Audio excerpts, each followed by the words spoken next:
Okay, so how do we have more success coordinating our left and right hands together? And the one that I remember from learning drums years ago was to somehow get my feet and hands to line up and to realize where are they lining up. And I used to take a pencil and I would draw between the lines of the different parts and I'd go, oh, it lines up there, it lines up there. So that's the thing to notice about, doing what is kind of known as a bossa nova beat, but it's a little bit of a harder beat just because you're constantly doing this. 1 and 2 and 3 and 4 and 1 and 2 and 3 and 4 and 1. So you have to realize that when you're doing that first one, it's 1 and 2 and 3 and 4, D to C, and then F to G, back down, D to C.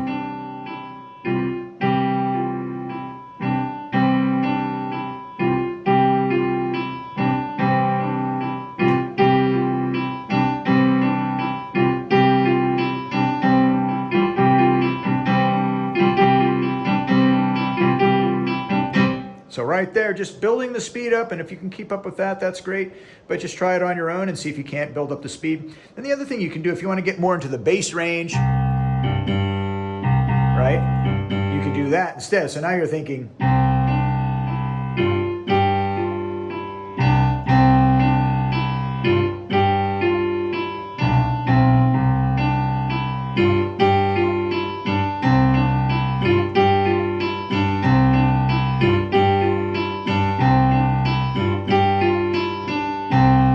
that's another thing you can practice, just keeping that separate. And I missed one a little bit there, so it's good to do that.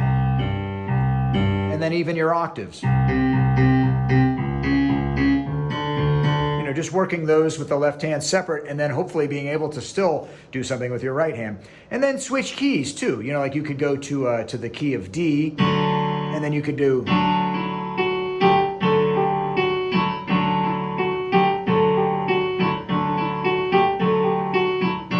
just speed yourself up that way too. So hopefully that will help out a little bit there, and just try to focus on where do they exactly line up together, and I think once you kind of memorize that, it'll get easier.